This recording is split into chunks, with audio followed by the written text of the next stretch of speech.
¿Quién como Dios? Nadie como Dios. Un saludo en el Señor. Tenemos para hablarnos de este tema y para invitarnos a ver a la película al padre Byron Macías. Antes quisiera que viéramos un pequeño tráiler. Sabéis, el hombre se mueve por tres fines: interés o dinero, placer y por honor. No necesitamos un cura. Esta gente tiene que saber cuáles son sus derechos.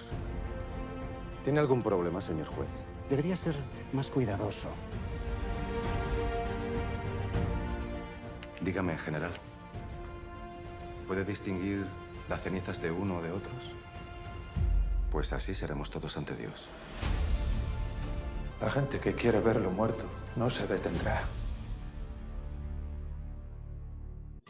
Pues bueno, padre, bienvenido. Gracias por estar por aquí. Él es un misionero claretiano, nacido en el Ecuador, que vino a Chicago junto con sus padres y su hermana en 1998.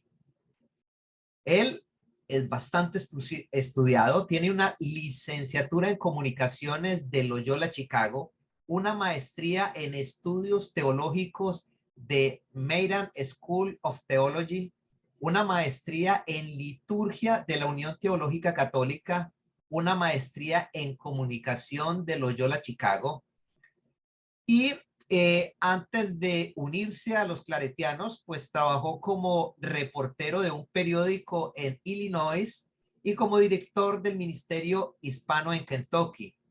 También en varias diferentes organizaciones sin fines de lucro en Chicago. Padre Byron actualmente trabaja en el Ministerio Universitario y esta es la segunda misión como misionero claretiano. Su asignación anterior fue la de director de vocaciones para los claretianos en Estados Unidos y Canadá. Cuéntenos por qué es importante que los católicos vayamos a cine estos 2 días. Muchísimas gracias, John. Primero, por la oportunidad que nos da. Gracias por abrir las puertas del movimiento para compartir algo que es importante para todos nosotros como católicos, como una iglesia universal que somos. Es saber que vamos a tener la oportunidad de conocer un poquito más, de establecer una relación con otro de los grandes santos de la iglesia católica, santo patrono de los textileros, de los comerciantes y también intercesor para las personas con cáncer, ¿verdad?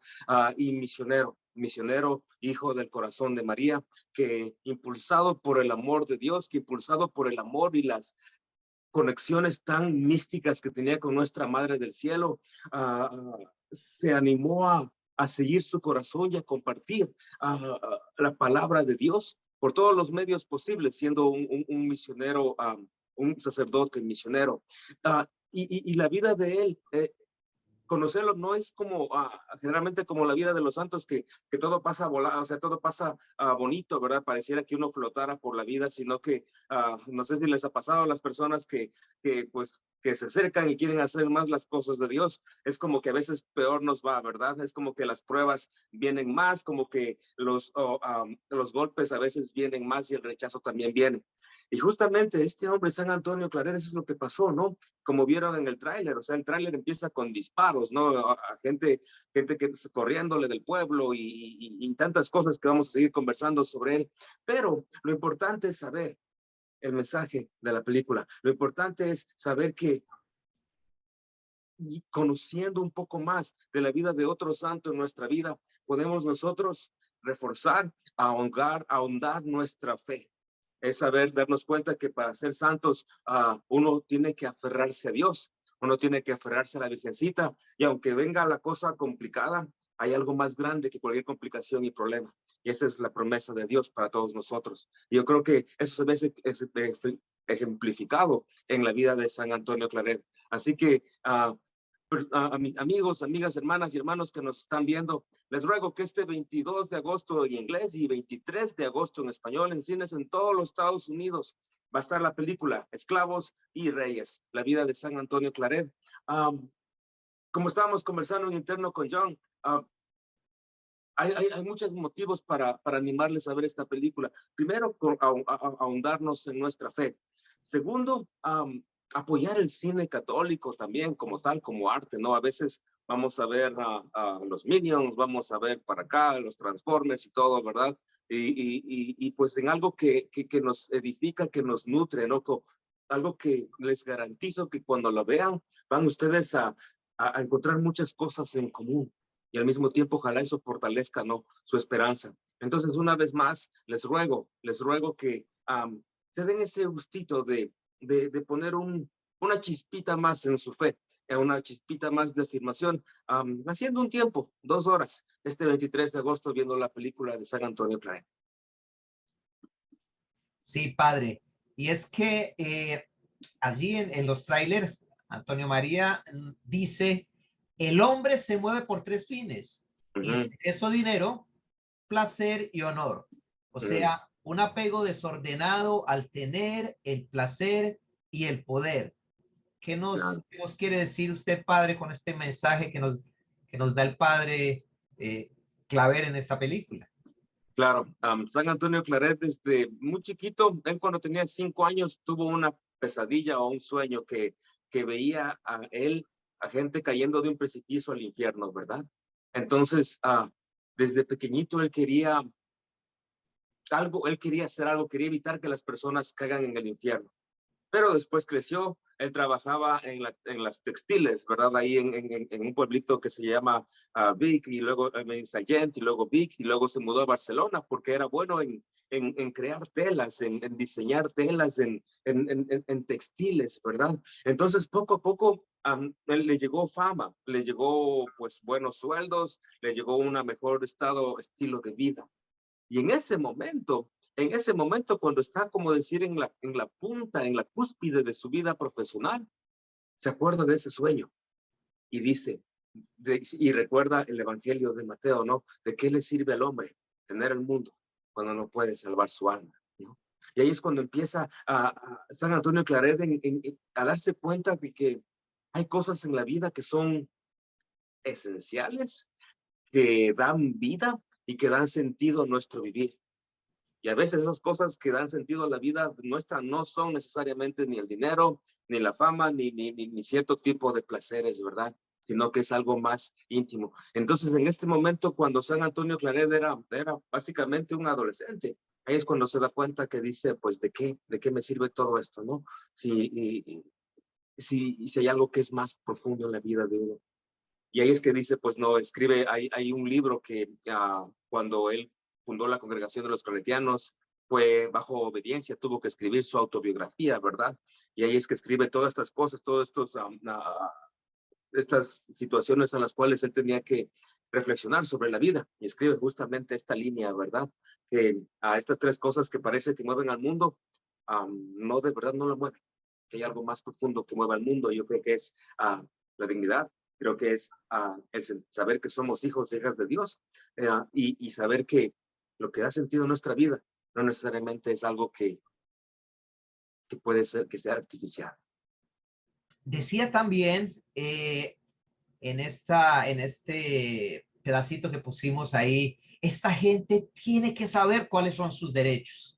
Ajá. Tiene que saber cuáles son sus derechos. Y ahora Claro. nosotros tenemos que saber cuál es la verdad. El otro día, ahí en la parroquia donde estoy, en la capellanía con los estudiantes católicos, estábamos conversando de los sacramentos, estábamos hablando del sacramento del bautismo, ¿no? Que cuando el bautismo toma lugar, una bonita alianza toma lugar, ¿verdad? Es uno entregando su corazón a Dios, siendo marcado por Dios para Dios, y Diosito también haciéndonos una promesa, ¿no? De que Dios va a estar con nosotros. Y el Catecismo de la Iglesia Católica indica que cuando el bautismo toma lugar, 2 cosas suceden, entre otras cosas de las clases sacramentales, ¿verdad? La primera es que se nos da la llave, por decirlo así, de la salvación, se nos da la llave de todos los tesoros de la fe, ¿verdad? El depósito de la fe que le llama a la Iglesia.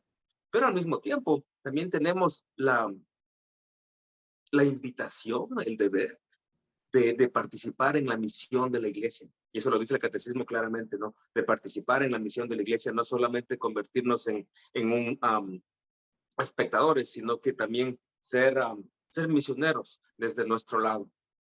¿A qué vamos con esto? justamente lo que usted estaba diciendo, que cuando uno camina en eso, y estaba cuando usted estaba hablando de la línea que dice San Antonio Claret, que ellos también tienen derecho, ¿no? Entonces, es darse cuenta de que ese derecho es el derecho, justamente, como dice San Pablo, de las cosas que a Cristo le pertenecen por derecho, ¿verdad? Que ahora nos las da como regalo. Pero al mismo tiempo estamos llamados a participar y también tenemos el derecho de participar en la vida de la iglesia.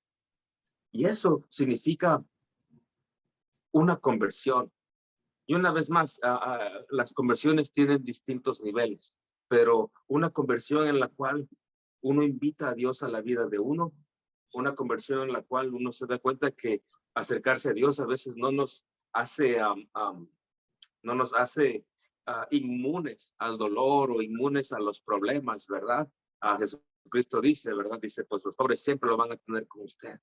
Pero al mismo tiempo es también darse cuenta que en esa misión nos encontramos nosotros y ayudamos a los demás a encontrarse.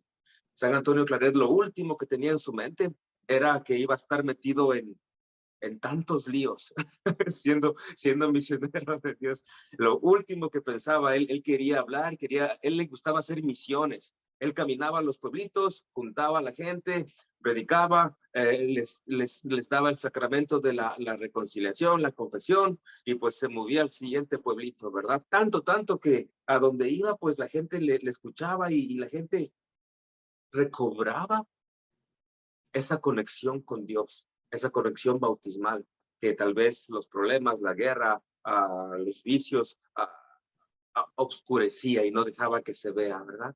Tanto así que se empieza a tener seguidores, otros sacerdotes les empiezan a seguir y dice, pues tenemos que hacer algo, enséñanos cómo ser misioneros itinerantes como tú y que queremos compartir lo que tú estás haciendo. Entonces poco a poco va creciendo la comunidad. Pero una vez más, el deseo de él era primero predicar la palabra de Dios. Y cuando está creando esta comunidad de misioneros, pues les llega la carta, ¿verdad?, del Papa diciéndole que se va de arzobispo a Santiago en Cuba, ¿verdad? Y entonces va a Cuba. Creo que no estaba tan contento de ir porque quería pues dejar la congregación bien cimentada. Y ahí es cuando entra la Virgen María. Y ahí es cuando le doy gracias a Dios por la Virgencita María que a mí me ha salvado tantas veces la vida, ¿no? Y a quien amo con todo mi corazón. Es cuando San Antonio Claret escribe que le dice a la Virgencita, dice, mira, Virgencita, si es que tú quieres que yo cree la congregación, tú me vas a tener que dar una señal. Y si es que quieres que me vaya arzobispo de Cuba, vas a tener que tú cuidar la congregación, ¿verdad? Y mire, son ya 173 años y aquí estamos, ¿no? 3,500 misioneros en todo el mundo. Pero volviendo una vez más, en Cuba es cuando empieza a darse cuenta de que hay mucha gente que no se les da el derecho de pensar en Dios. Aparte de políticas, aparte de tantas cosas, aquí estamos hablando de los esclavos, de los mulatos, ¿verdad? Que no, o sea, que el Dios de los patrones no podía estar con ellos, no querían ni siquiera compartir a Dios. Y entonces lo que San Antonio Claret empezaba a hacer es que decir, no, Dios es para todos, Dios es para todos. Ahí es cuando empezaron los problemas para él, porque venir a sacudir un sistema en el cual un grupo de gente no dejaba que la otra gente, que los esclavos, que los mulatos recen, ¿no? Que no dejaba que tengan acceso a la iglesia. Y San Antonio Claret viene y dice, no, la iglesia es para todos, Cristo es para todos, ¿no? Cristo murió por todos. Entonces, ahí es cuando vienen las tensiones. De lo que estaba hablando usted, ¿no? O sea, la misión de que él ahora le llevó a otro lugar y a darse cuenta de que los ideales que él quería predicar ahora también están tomando otro rumbo en el aspecto de que, bueno, si yo hablo de que todos somos hijos de Dios, aquí estoy viendo la división clara que aquí no dejan a otro grupo ser considerados o que piensen que Dios está con ellos, ¿no?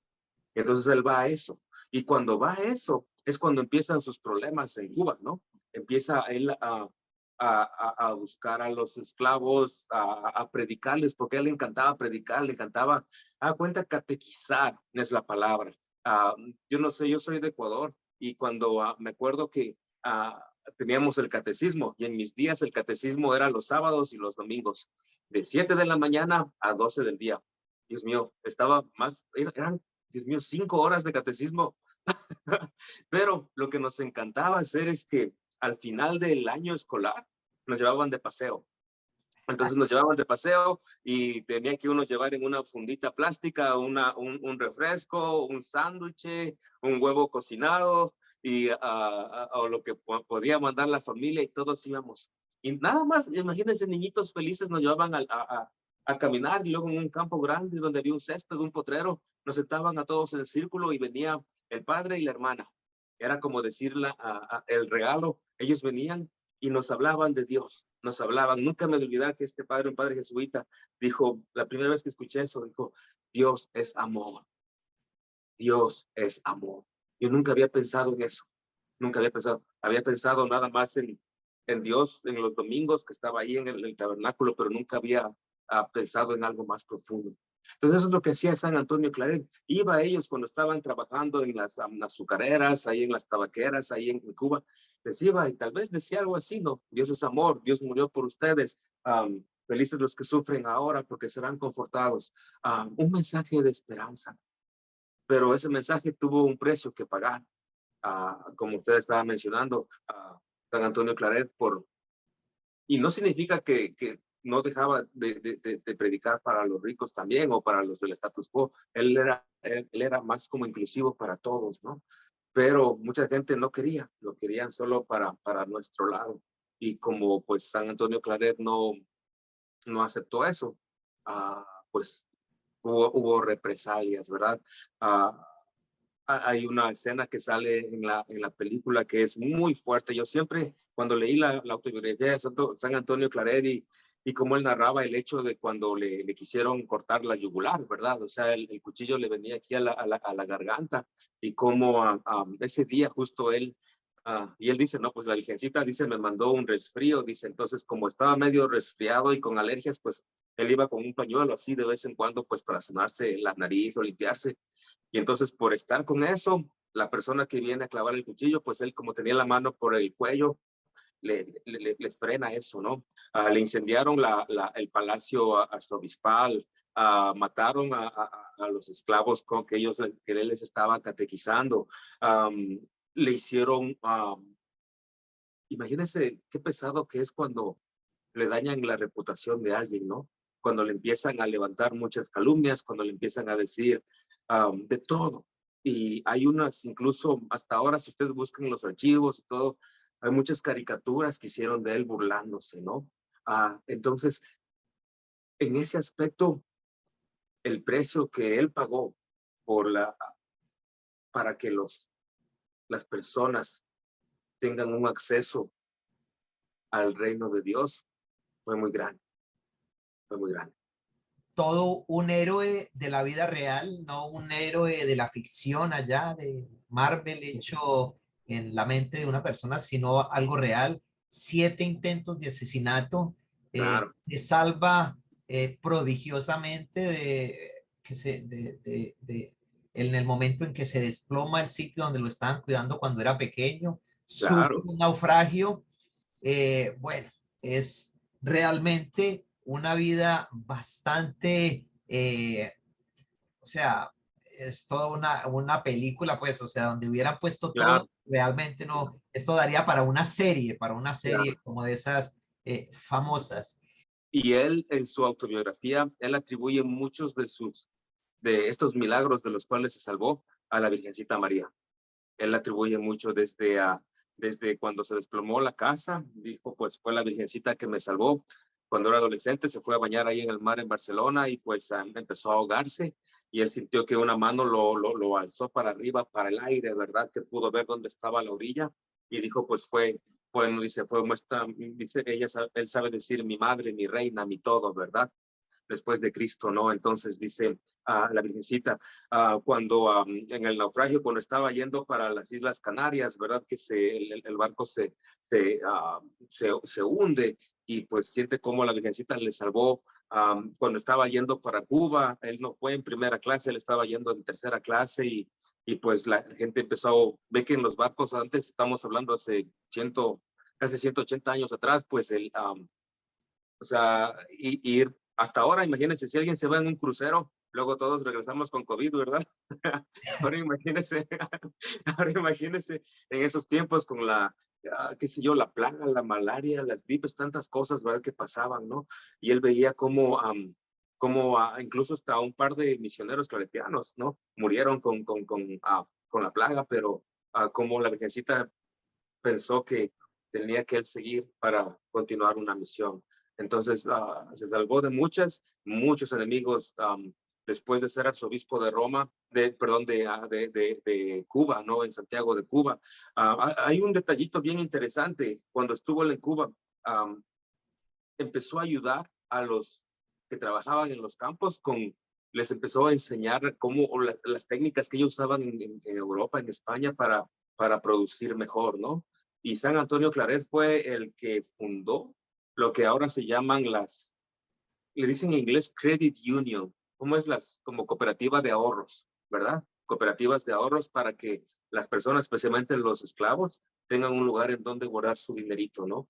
Entonces es algo pequeñito, pero así de práctico era San Antonio Claret y así es la huella que él dejó por donde pasaba.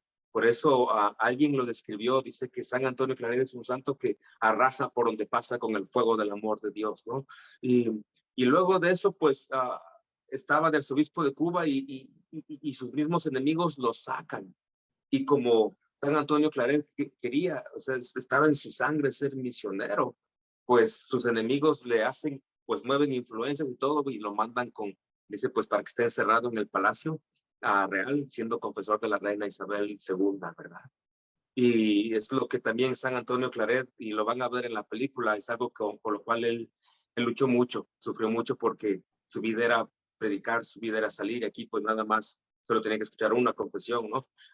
Entonces es como ponerle en una jaula de oro, ¿no? Y sin poder moverse. Pero una vez más, él consultó con la Virgencita y pues la Virgencita siempre venía a su ayuda.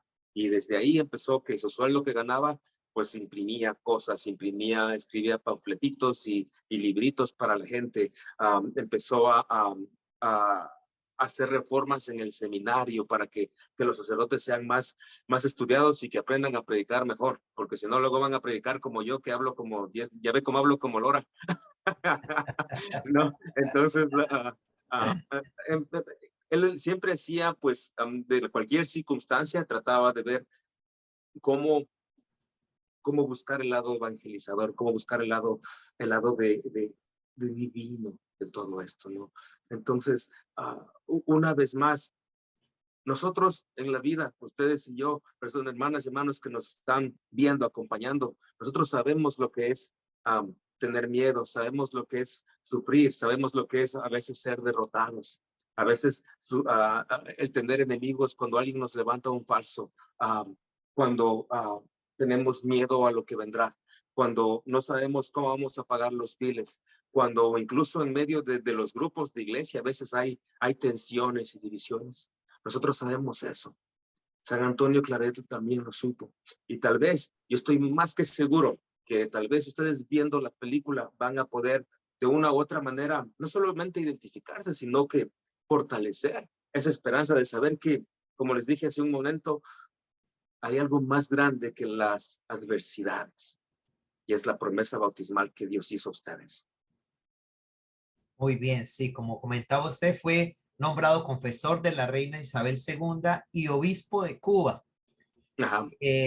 Vamos a ver un pedazo del tráiler, un pequeño partecita del tráiler que habla al respecto. Claro. Venido a Madrid, Excelencia. ¿Le han dicho el motivo que le ha traído aquí? No. Deseo que sea mi confesor. ¿Por qué me has traído a esta prisión? Este no es el camino del Evangelio.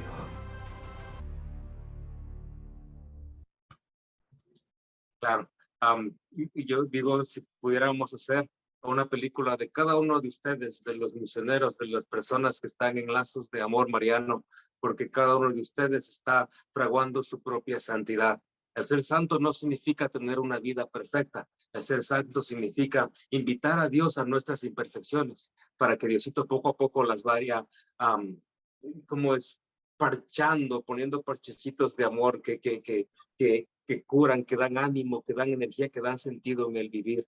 Ojalá algún día, bueno, no hay que hacer película de cada uno de ustedes, porque la mejor audiencia está, ustedes la tienen plenamente, y es Dios.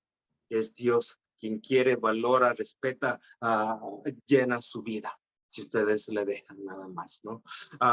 El ministerio, ciertamente, veamos la vida de Jesucristo, veamos la vida de los apóstoles.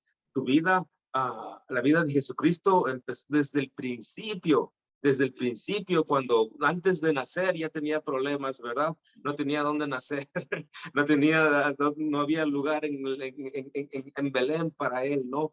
Luego vemos que antes de cuando se va de retiro, es tentado en el retiro, ¿no? Cuando se va 40 días y 40 noches al desierto. Y después su ministerio es una tensión, que es como un movimiento entre tensión y sanación, entre tensión y bendición, entre tensión y momentos de alegría. Hace un par de días celebramos la fiesta de Santa Marta, Santa María y San Lázaro, ¿verdad?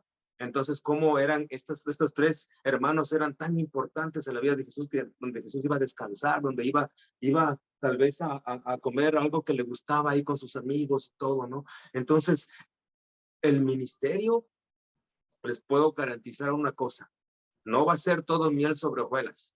¿Por qué? Porque estamos tratando con personas humanas. Gente nos va a cerrar las puertas en la cara. Gente nos va a decir que estamos locos. Ahora vivir en Estados Unidos siendo un padre, ahora estaba con el cuello clerical en el aeropuerto, ¿no? Y la gente pues mira, dice, ahí van los curas y que esto, que el otro, ¿no? Ser cura en Estados Unidos en estos días como que es cosita seria, ¿verdad? Porque por todos los escándalos que pasamos en los 2000, ¿no? Pero como les digo, el hecho de que el ministerio pase por pruebas no significa que no va a dar frutos. Y eso es a lo que se resume.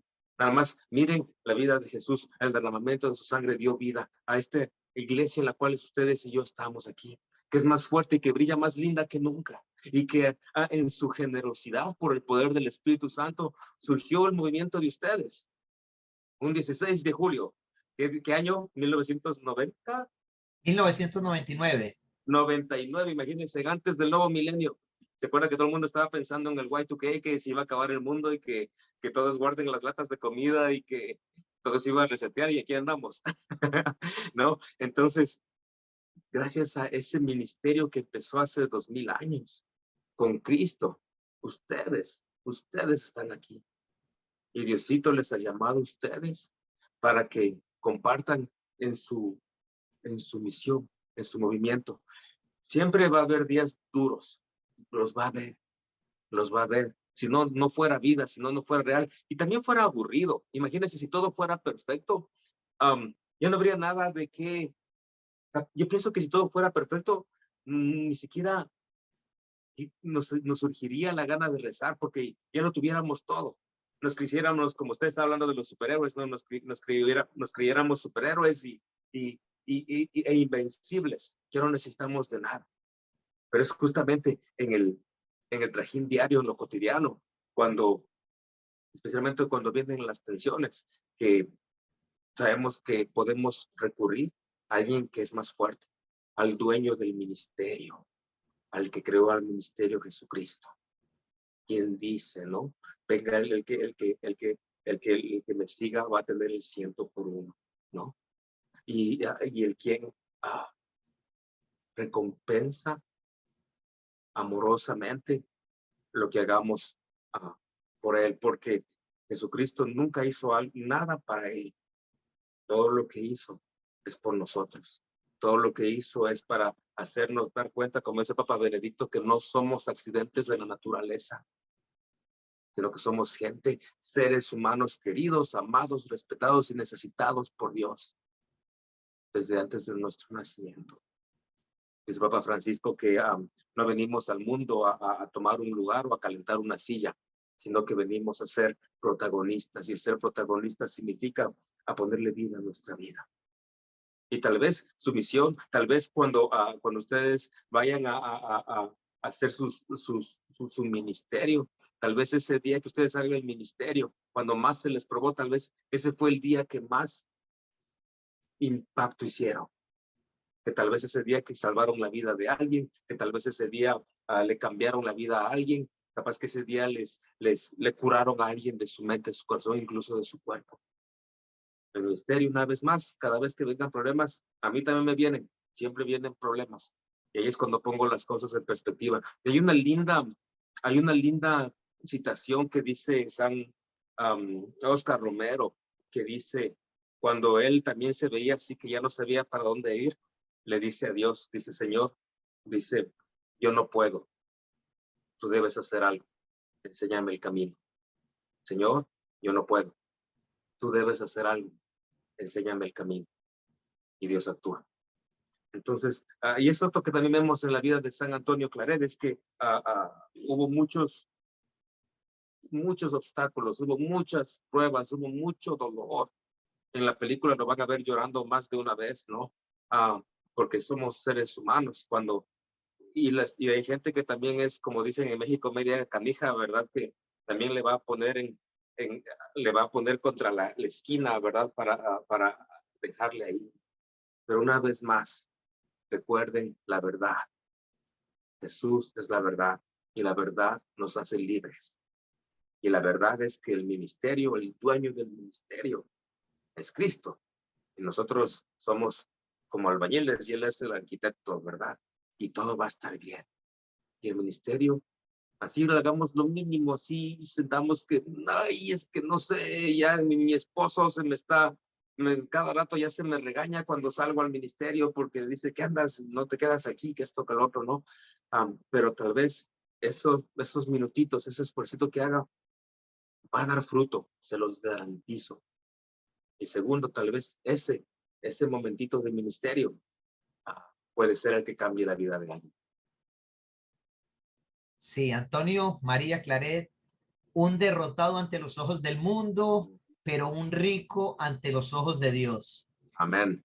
¿Qué le podemos decir a todos los sacerdotes que ojalá escuchen este testimonio e invitarlos a ellos a que promuevan en sus parroquias a desarrollar el gusto por el apoyo al cine católico, al cine con valores? ¿Qué le dirías si tuviera la oportunidad de que esto lo viera un sacerdote? ¿Qué le dirías a ese sacerdote? Primero, darles gracias, agradecerles por seguir a Cristo de esta manera, por seguir a Cristo. Segundo, recordarles que incluso el sacerdocio no nos pertenece a nosotros, le pertenece a Cristo. Él es el sumo y eterno sacerdote, ¿no? Y nos invita a nosotros a compartir en ese sacerdocio. Y tercero, dice Papa Francisco que el Espíritu Santo siempre sigue creando, lo que dice Papa Francisco enseña, son locus teológicos, dice, ¿no? Son oportunidades para pensar en Dios en medio de lo cotidiano. Locus teológicos, donde teología emerge, ¿verdad? Entonces, en un movimiento como Lazos de Amor Mariano que está trayendo a la gente a Dios, ¿no? Es un lugar donde está creándose una oportunidad de relación con Dios. Hay ahora blogueros, ¿no? Hay tiktokeros que dicen ahora, ¿no? Sumeros que están usando estos medios para traer a la gente a Dios. También es un locus teológicos, ¿no? Y el arte, ¿no? El arte que ha estado ahí desde, bueno, es como, bueno, ha estado desde siempre, ¿no? Pero yo creo que desde las épocas imperiales del Imperio Romano como que se volteó más, ¿no? al teatro, a las pinturas, a las esculturas y cómo nos ha ayudado a nosotros como católicos el arte. Es por eso que no hay iglesia católica que no tenga sus imágenes, que no tenga sus vitrales, que no tenga cositas que nos hagan pensar en Dios, ¿verdad? Está el arte también. Y el cine es una parte de arte, es una parte de expresar, ¿no? El cine alza nuestra imaginación, ¿no? Nos lleva a meternos en el corazón de la persona de que estamos viendo la película. Y más aún, es más importante cuando esta persona, que la cual pues queremos identificarnos con ella, es una persona que no pensó en otra cosa, sino en amar a Dios. San Antonio Claret tiene una oración muy, muy linda. Tenemos un grupo de jóvenes que se llama Juventud Claretiana ahí en California. Y cada vez que abrimos nuestras reuniones, que nos reunimos cada semana, decimos esta oración, que es la oración apostólica de San Antonio Claret, que dice: Señor y Padre mío, haz que te ame y te haga amar. Haz que te sirva y te haga servir. Haz que te adore y que te haga adorar. Y haz que te conozca y que te haga conocer por todas las criaturas. Amén. Eso resume para mí el corazón de San Antonio Claret. Él quería siempre amar a Dios, pero también hacer que otras personas amen a Dios. Él quería conocer más de Dios, pero que otras personas conozcan a Dios. Es como un movimiento dual, ¿no? Dice, pues, yo vivo mi fe y trato de hacer lo posible para compartir mi fe con los demás. Entonces, esto yo creo que vemos en el cine, ver el corazón de alguien que no tenía más en su corazón, sino un amor tan grande por Dios y por servir a los demás. Entonces, hermanos sacerdotes, ahí el Espíritu Santo siempre está soplando vida y siempre está creando locus teológicos, como dice Papa Francisco, ¿no? Y cosas lindas como movimientos, ¿no? Como movimientos de lazos de amor mariano que pues quieren una vez más hacer eso, ¿no? Recordar que todos somos la iglesia y que todos compartimos ese lindo deber de amor que recibimos en nuestro bautismo, que yo diría que es amar, servir, a conocer y adorar a Dios y hacer lo mismo para que otras personas también lo hagan. Bueno, pues Padre, muchísimas gracias. Denos la bendición para terminar con esta entrevista. Muchas Y gracias. Dios le bendiga y muchísimas gracias por su tiempo. John, muchísimas gracias. Le quiero a usted dar las gracias primero por ese lindo corazón, por su paciencia, No, o sea, qué lindo. Mire, la primera persona que conozco del movimiento de lazos de amor mariano es usted. Y qué linda impresión que usted me ha dejado. Adaptarse a horarios. Hoy es domingo, ¿no? Usted puede estar haciendo otras cosas y algo así. Yo creo que en el fondo, mi hermano, es San Antonio Claret que está tocándole a su puerta. Y yo creo que las señales ha estado ahí, ¿no? Que el diario bíblico, las reflexiones y todo, ¿verdad? Entonces dice que uno nunca busca a los santos son los que nos buscan a uno, dice por ahí alguien, ¿no? Entonces que San Antonio Claret, por su intercesión, Dios alcance bendiciones para usted, para sus proyectos, para su familia, que le haga recordar que Dios lo ama, que le haga recordar que Dios está con usted. Y a todas las personas que nos están acompañando, que nunca se olviden de dónde vienen y hacia dónde van. Vienen de Dios y van para Dios. Y que lo mucho o poco que se haga, si lo hacemos con nuestro corazón, puede hacer la diferencia muy grande. Que Dios aleje los miedos, las divisiones, los temores y que los reemplace por las bendiciones y los deseos que nuestro corazón de verdad tiene. Señor Jesús, acompáñanos a nuestras familias, a nuestros proyectos, que nunca nos falte un plato en la mesa, que nunca nos falte esperanza, y que cuando vengan días tristes, que tú te conviertas en la razón de nuestra alegría. Que el Señor les bendiga a todos ustedes, en el nombre del Padre, del Hijo y del Espíritu Santo. Amén. Amén.